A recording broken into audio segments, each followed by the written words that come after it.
talk about the one-party system. You like the idea? Well, I think it's inevitable, and I'll give you the reason why. Okay. So the founders didn't want a multiple party system to begin with, right? That's why they created the Electoral College. That's why the Electoral College makes sure that we don't have just a majority of votes. You know, nobody wins by the popular vote, like one person like 23%, the other one 21, another 20. We don't have 5 people running for president, because when it comes to the Electoral College, you must have 270 to win. You've got to have more than 50% to win. So it makes sure that you have federalism.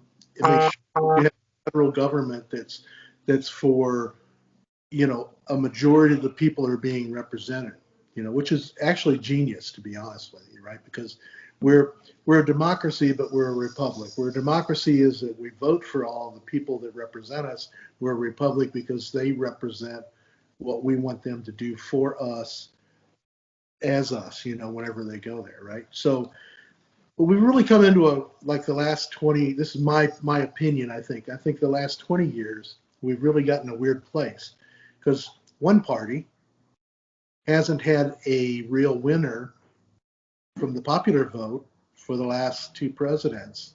So the last 4 presidents, popular vote wise, should have all been Democratic, right?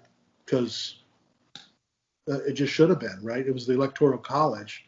And I think that is swinging now because of the demographics of the United States. Different states, the red or blue states or purple states, or what do you have to do? So I think that I think that we're just going to have a one-party system. And I think we're making that change with this election. And I think it's going to be the best for us. And even, I'm glad you're letting me ramble on here a little bit. And the reason is because if I look about the things that happen, or even whenever the Republican Party talks about we can get things done when we have the House and the Senate and the presidency, that way we can just put things through. We don't have all this opposition, or you know what I mean? And the Democrats say the exact same thing. So why not just, and you saw it happen when Obama had all 3 for a while, and you've seen it happen when Clinton had all 3 for a while. There's a lot of things that actually got done. And you look at what's going on now, or what went on with Bush before Obama. There wasn't a lot. There was a lot of opposition, a lot of bickering, and then we're just stagnant, and we've fallen so far behind the rest of the world in not just things, but in how our society is and compared to other societies in the world, and how we're not advancing. So that's where I'm at. I think the one-party system is going to help us, and it's there. I think it's going to happen. Yeah, well, and it so I think this is where you and I differ fundamentally. Is you're looking for the government to get stuff done. I'm looking for the government to be in absolute gridlock and not get anything done. That's too bad. If you're a truck driver, you've got to have government get stuff done. Well, you can't just count on those roads being there forever, because they're going to have to get fixed, right? Fair enough. I would what I would argue is that things like roads are something that the overwhelming majority of the government would say, okay, yeah, this is something we should get done.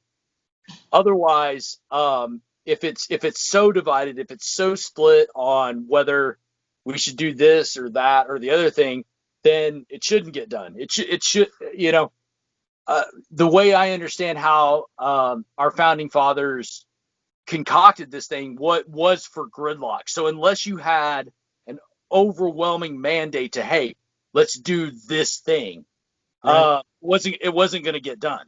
And that's kind of what we're looking at now. And if you have a one-party system, then you've got a situation where you've got a slight majority overwhelming the slight minority for what they want to get done. Well, that's kind of what we've got going on right now. We keep playing with less than a percentage point of going back and forth about who's going to make what rules over the other people.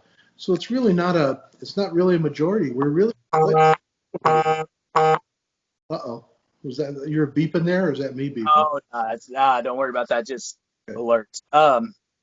So I think we're split right down the middle right now, and I think that finally it's moved over the last four presidents. I think it's been moving further to the left as far as being Democratic, and I think the Democratic Party, let's say if they're the one-party system, if they end up being the one-party system, that they're going to have very conservative side of the party, and they're going to have a very liberal side of the party too, right?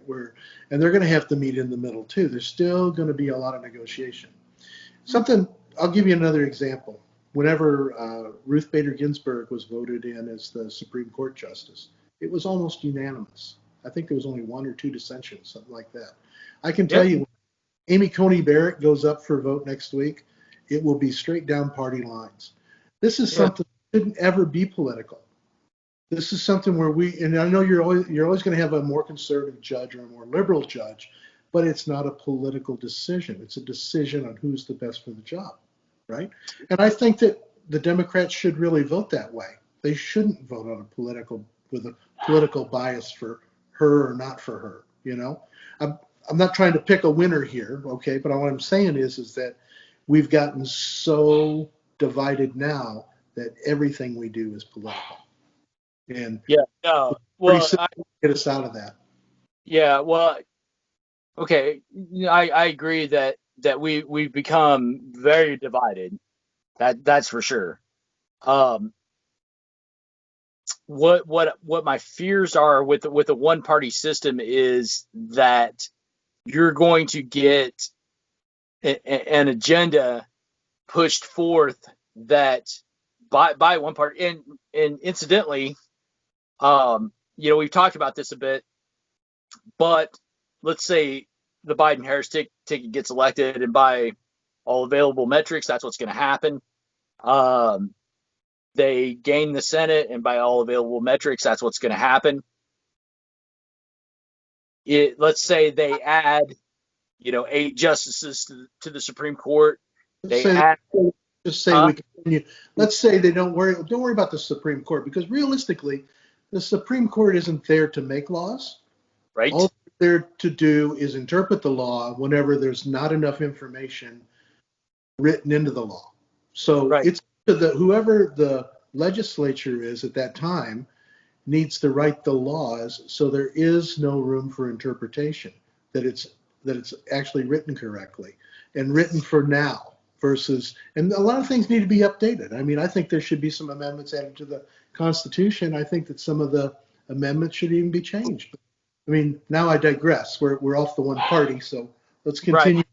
Well, so the legislature should be done by the legislature. There shouldn't be any legislation done from the bench. Okay, so here's the problem with. You've just stated the ultimate conservative position is that legislation should not be done from the bench. Right. And what we have seen over the past 40 years since Roe v. Wade is we've seen legislation brought forth from the bench. The two landmark cases of that is Roe v. Wade and Obergefell, where in Roe v. Wade, obviously abortion was put forth as a constitutional right. That's legislation from the bench. I'm going to go. That can be another topic for another day. Okay, and I would say the same thing about Obergefell. That was legislation put forth from the bench. That was not. I mean, neither. You cannot cite me one credible constitutional scholar that would say either one of those arguments was constitutionally credible. That was policy put forth by the Supreme Court in both of those decisions, whether you agree with them or not. That's right. I agree with you. And what should happen after that is once those decisions are made, then the legislature should get off their butts and go and codify it. That's all there is to it. Either that or let it go. Well, no, but that's not okay. So that's where the problem lies. Right, is that if the legislature had codified that into law, Hmm. right, and this is where I'm helter skelter on Obamacare, because Obamacare was passed through the legislature and now it's being challenged in the courts. This is one thing I'm kind of not too sure we're on solid ground here, folks. Um, Other than the one little piece they have is you can't force American citizens to buy blah blah blah. Okay, Right. that may be the one little piece they have on that. Hmm. However, if this was pat, and this is where I might be a little bit controversial as a quote conservative to say that Roberts was wrong. Um, you know, I am very resistant to Supreme Court justices overturning something that was legislatively passed. Yeah, I am too. Yeah. So if the legislature came along and said, okay, we're going to pass a federal mandate that says every state has to provide abortion, under the blah blah blah circumstances. If Congress, if the House of Representatives and the Senate had passed that mandate, okay, and then it got challenged at the Supreme Court, I would be I would be So on principle very skeptical where for the. topic was, but you're taking it to another level. It's like Roe v. Yeah. Wade did not say that every state has to provide abortion or provide anything. What it just says is that it's legal to have an abortion, basically. So Well, no, it doesn't mean that it doesn't say who no, pays for it or anything. So don't take it to the next level. What it do? It's saying that the woman has rights to what goes on with her own body, and that's what so, needs. But well, yeah, yes, let's not get into the technical debate about whether abortion's moral or immoral. yeah. Obviously, I believe it's More immoral. different than the law, though. Remember that. So, right. So, yeah, I totally agree. We Because have then we have to talk about whose morality, right? yeah. Okay. So So let's let's. go there. I agree with you 100%. So we're chasing a rabbit here. But that was legislated from the bench in 1973 in Roe v. Wade. Right. There was no process of law that was conducted by the House of Representatives and Senate, signed by the United States President, to say that this is going to be the law of the land. That's The correct. Supreme Court dictated that this was going to be the law of the land. Same thing with the Burgerfeld. Mm-hmm. So a state like my home state of Oklahoma cannot write laws that say that same-sex marriage is illegal in Oklahoma. That the Supreme Court has forbade that Right. by judicial fiat. Right. And so you and I are agreeing. Yeah. I think that We're agreeing. I think that once the court has made some kind of verdict like that, then it's up to our congressmen and senators to follow up with that and either change whatever law that they had to go interpret, or make a new law so there is nothing left to interpret for the next justice. Because that's the problem now, is that now we've got all these political justices out there. So now Roe v. Wade may be overturned. Why is it? But if it was law, it wouldn't be overturned. So that's why I'm going to come to it. We need a single party system to clean up this mess that we got and move us forward. That's all there is to it. Okay, so all right. So let's talk about how we get to a single party system, because in this situation in our country where we are so divided, if a single party, and again, I mean, okay, let me ask you this question: if Biden and Harris are elected, which is by all available metrics is going to happen, if they add 8 justices to the Supreme Court, or 6 or 4 or whatever, if they do that, if they abolish the filibuster, if they add states to the union in order, okay, so crazy tangents. They don't need to do that. If they get elected and they have the House and they've got the Congress, or they've got the House and they got the Senate, they don't need to do any of that. They just need to do their job, Okay, fair enough. But right? if they right, but if they don't All abolish, this is a okay, scare tactic of the Republican Party to make all the conservatives go, oh my gosh, they're taking over in this crazy way. It's just a scare tactic. well, that might be true. They don't have I'm, to pull those plugs. I'm not. I wouldn't disagree with you on that point. However, uh, if uh, if the let's just start with the filibuster. Do Wait a you second. It's not a one-party system. We don't need a filibuster when there's a one-party system. no, but right now we have a two-party system. No. Well, okay, but let me just back up and maybe look at this from a 1,000-foot view. You want Okay. a one you want a one-party system. How are we going to get to a one-party system when our country is so divided? We're almost there already. Oh, I explained that in my opening monologue almost, is that okay. we're almost there. First of all, Maybe the last two Republican presidents weren't it's because of the Electoral College that we even had the last Republican presidents, with Trump and Bush, because they didn't win the popular vote. It was only electoral that got them in there. And I told you that because of the different demographics that are going on in those states right now, and the different beliefs and other people's social, the social aspect of what's going on, I think that they're going to lose enough states to the Democrats that it's going to be the one party, period. Now there may still be a two-party system in the idea that you're going to have mayor Republicans, you're going to have once the rest of the country sees a one-party system moving forward, because they saw a one-party system under Obama, they saw one under Clinton, they even saw one under Bush, and all three of them made progress during their one-party system. And then as soon as it got split up again, because you invariably have a bunch of people that want to argue about stuff. If they didn't have the House and the Senate, then nothing got done. It's kind of like, Trump had all these ideas in the beginning. Whenever I wasn't going to say Trump the whole time, I promise.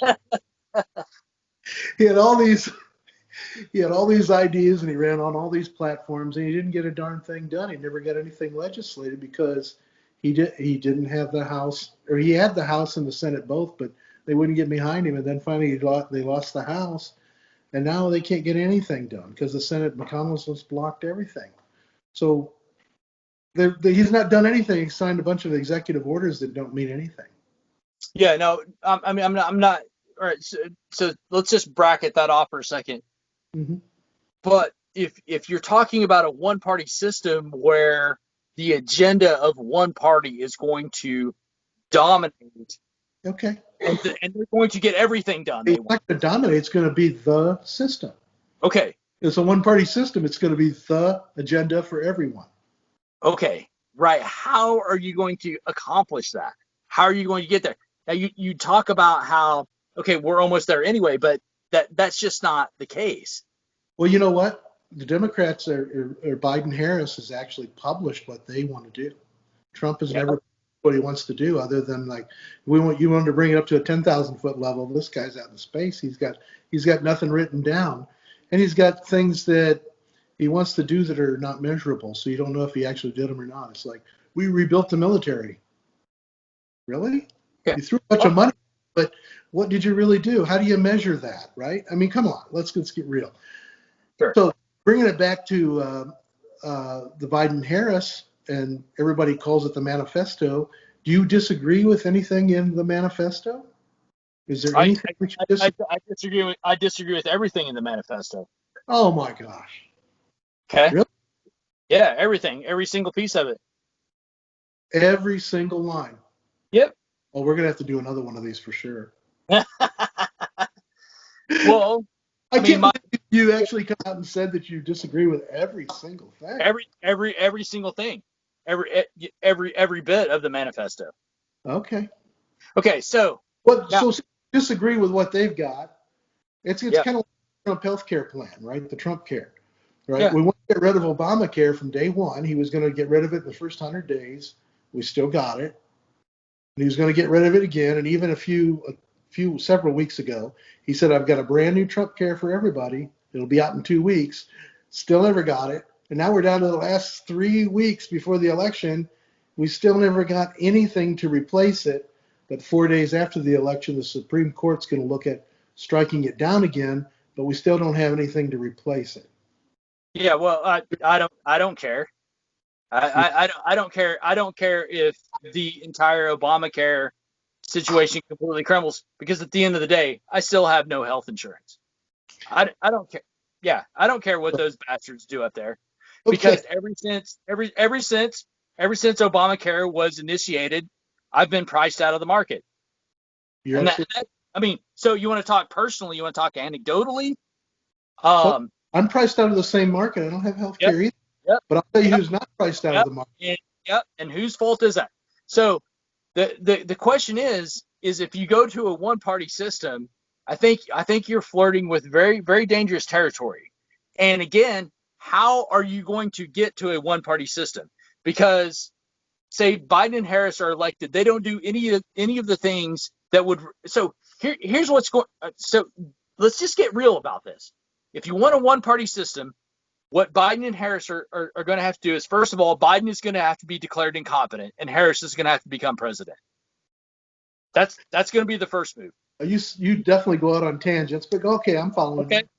Secondly, and even if that doesn't happen, secondly, they're going to have to completely abolish the filibuster in the Senate.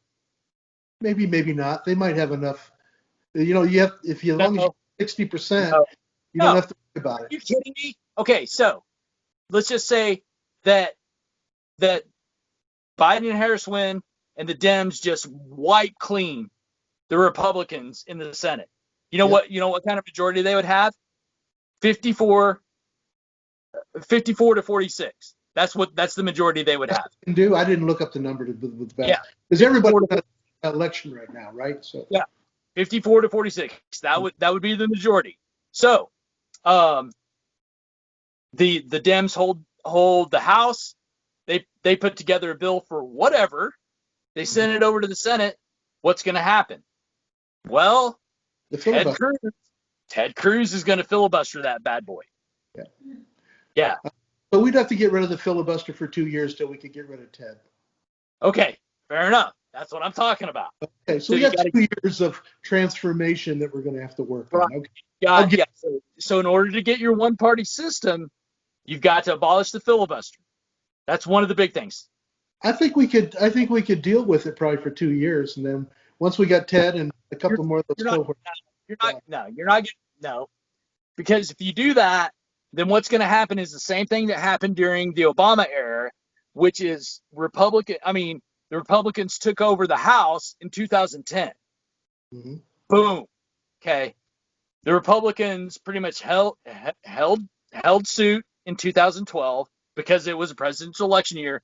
2014, they took over the Senate. You're going to be going through the back to the same cycle that Obama did. You're not going to get your one-party system that way. You're not.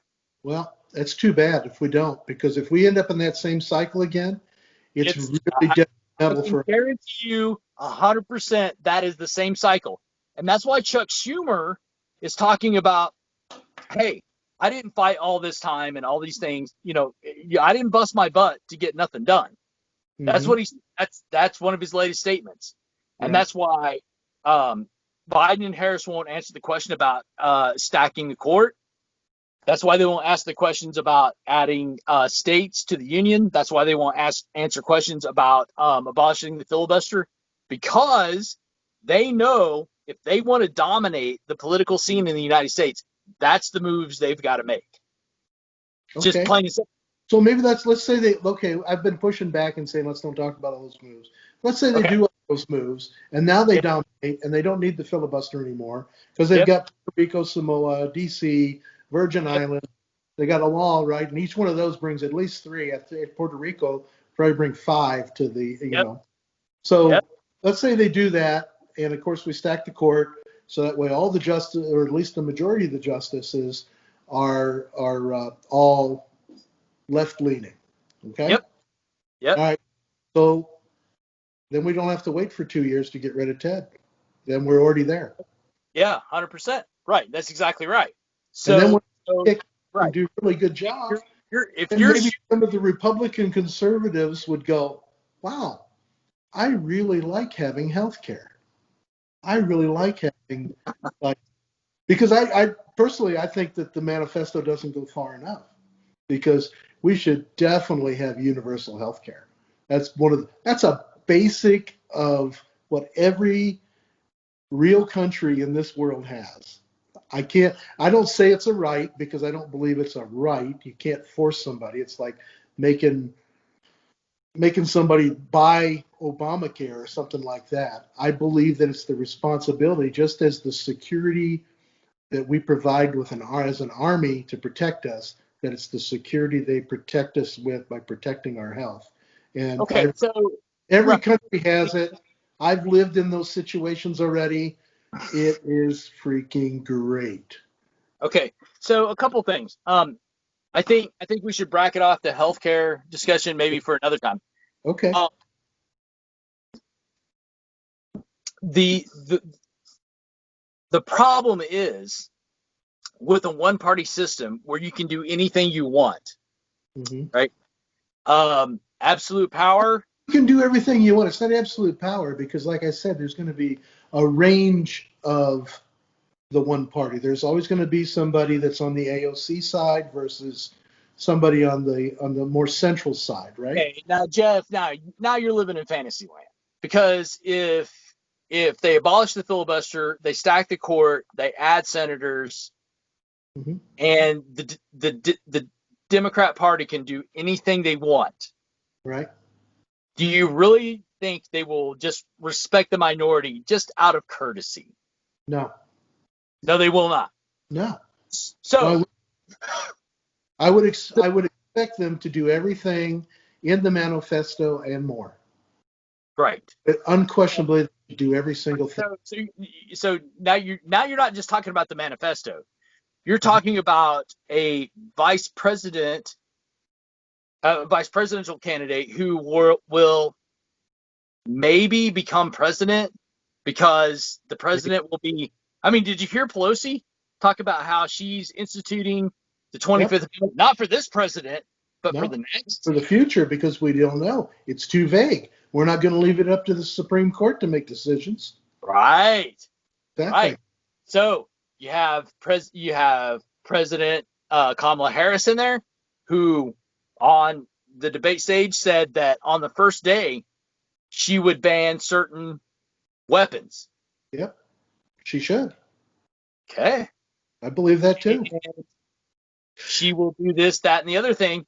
And so I mean, we're talking about a virtual dictatorship here, are we not?